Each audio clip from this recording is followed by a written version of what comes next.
There are actually websites, blogs, or whatever it is, where women set up where they would have, where women can go on and find exactly when you come in town, where you're staying. They would be at the clubs waiting. They would come to the hotel. It was all a setup game. That is not a rumor, and it is not gossip from someone with no skin in the game. A former NBA veteran just described an entire underground economy that was built around targeting professional basketball players. And the scariest part is not that it existed. What makes it terrifying is that most of the league knew about it and nobody said a word. The NBA has rules that never get written down, rules about money and silence, and what happens to anyone who breaks them. Tonight, some of the most respected voices in basketball history are going to tell you what really goes on between NBA players and the women who make a career out of being close to them. Not the version you hear on podcasts edited for sponsors, but the raw version, the one that has destroyed marriages, ended careers, and cost players millions of dollars they will never recover. And what Gilbert Arenas reveals about how he handled cheerleaders will make you understand why the league tried to pretend none of this was real. He said that the going rate for NBA girlfriends to keep quiet is $60,000 a month. It may not come from one player.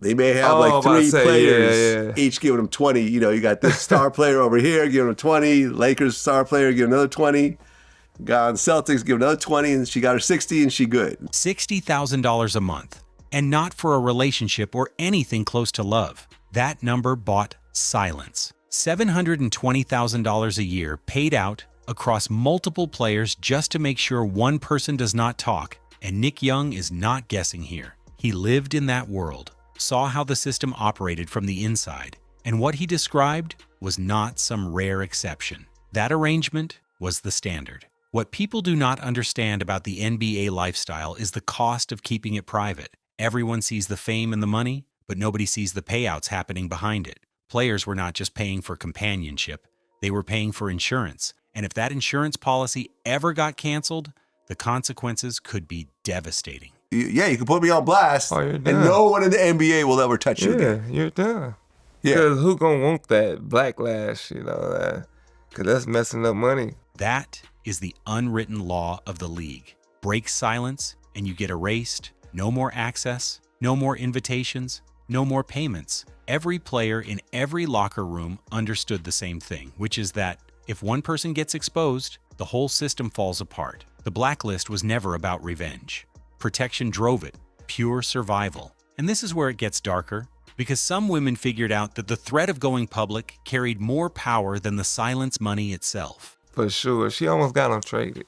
I ain't never seen the work. She almost got him traded. I never seen like the work, the mandate player to get traded or I'm putting the tape out. Like, who does that? That is leverage at its most ruthless. Nobody is talking about someone being upset over a breakup here. A player's entire career trajectory was being threatened because someone had footage and was willing to use it. A potential franchise player nearly got moved off his team, not because of his performance on the court, but because of what happened off it. And by the time a situation like that reaches that level, there are no good options left, because paying might never stop and fighting it sends the footage everywhere. Matt Barnes spent nearly 2 decades in the NBA and played alongside some of the most famous names in the history of the sport. And when he talks about what happens behind the scenes, he does not soften anything.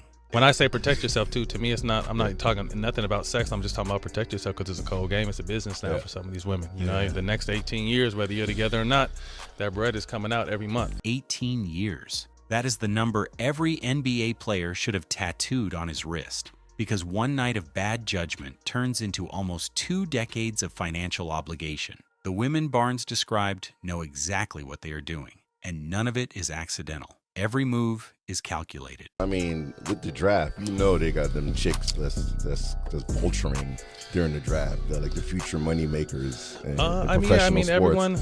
Yeah, I mean, they are women out there that's doing that. Oh yeah. Yeah. So we need to make that clear. We're not stupid to that shit. No, you know I mean they're doing. The women are doing their homework. Draft night is supposed to be the biggest night of a young player's life, the night he has been working toward since he was a kid shooting in a driveway somewhere. But while he is on stage shaking hands and holding up a jersey, there are women who have already studied his projected contract, his signing bonus, and his endorsement potential. They know what city he is headed to. They know what hotel the after party is at, and they have done the research because they are ready to invest. And that leads straight into the single biggest problem in the modern NBA, the one thing that every veteran talks about, but nobody in the league office wants to address. You know, I mean, the league don't have vets no more to help slow these young fellas down and kind of you give can them the talk game. for them. Talk, man. You know, we've been telling them for a minute, but I mean, it's the dudes. I remember I came in the league and there was dudes that are 38, 39, 40, whether they contributed on the court or not. They were instrumental in the locker room, on the road, putting their arm around you, teaching you what suits to buy, how to eat, how to,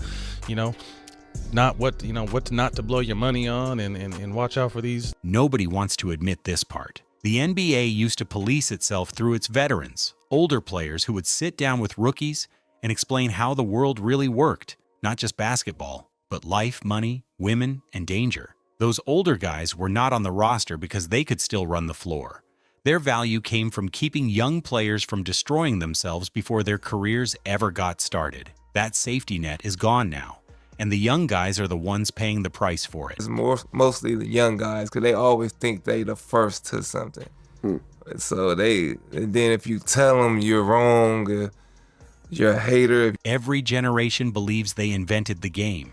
A rookie walks into a club for the first time and sees the attention and is convinced this has never happened to anyone before him. And the moment someone older tries to warn him, the conversation shuts down. They call it jealousy, or being out of touch. And by the time they realize the veteran was right all along, the damage has already been done. Jim Jackson saw every version of this play out. Talented players throwing away everything they had built because they could not resist the lifestyle. I won't mention them, but it's been guys that couldn't let it go. Addicted to just going out and just the nightlife. And the women. It's hard, Christine and Colin, it's hard for a young player, depending on your circumstances, where you come from. You got a lot of money. You got fame all of a sudden. But if you're tall, athletic looking, you go to some of these cities, I don't care what city, Utah, I don't care. Out of Portland, it doesn't matter. You stand out. Names are not necessary here because anyone who has followed the league long enough can fill in the blanks. Players who had every tool to be great. Players who were supposed to anchor franchises for a decade. And the thing that stopped them was not injury or a lack of talent. What brought them down was the fact that they could not separate the life from the game. And by the time that addiction took hold, no amount of coaching or money could pull them back from it. But here is the part nobody wants to talk about. The thing that changed everything and made the danger 10 times worse than it already was. So the freedoms I had coming into the league are about gone. I can't even imagine what it is like with guys now. Whatever you do, I don't care if you just go out, you have a nice little drink. Maybe it's cranberry juice. Maybe it's something else. Now it's a picture. It's a snap. Oh, you know, you're talking to a female. Now they're going to blog and then post it. Back in the 90s, what happened on the road stayed on the road because there were no camera phones and no social media platforms to blast it across. A player could make a mistake and learn from it without the entire world watching. That era is dead and buried. Every interaction now becomes a potential headline. Every conversation turns into a potential screenshot. And the women who used to operate in the shadows now carry platforms with millions of followers. The game did not just change, it became impossible to play the way it once was played. There were actually websites, blogs, or whatever it is, where women set up where women can go on and find exactly when you come in town, where you're staying. They would be at the clubs waiting. It would come to the hotel. It was all a setup game. It was a setup game to get guys caught up, one, either to exploit them for money. They would snap pictures of guys when they were asleep or doing things at a club. Entire networks existed for tracking NBA players, their flight schedules, hotel bookings, and club appearances, all shared in real time so that by the time a player walked into a lobby, there were already people positioned and waiting. Romance was never the goal. Evidence was a photo or a video or anything that could be turned into leverage. And then there was Gilbert Arenas, who handled the whole thing in a way that only he ever could. I'm making $20 million. What are you going to do? $20 million a year made him feel untouchable, and that mentality shaped everything about how he moved. When it came to cheerleaders, he did not even pretend to play by the rules. You're paying her $200 a game. Come on.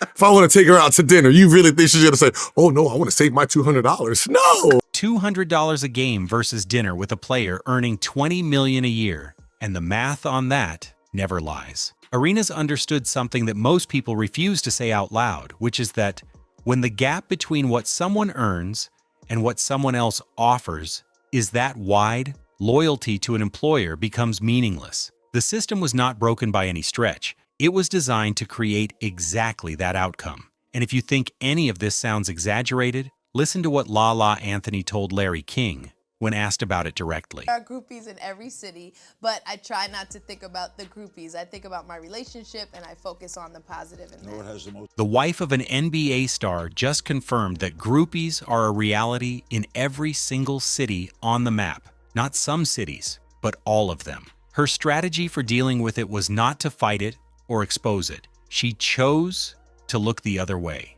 and focus on what she could control. That tells you everything about how deep this goes, because when the people closest to the players accept it as an unavoidable part of the life, you know the problem is not going anywhere. This is the truth about the NBA that no broadcast will ever show you.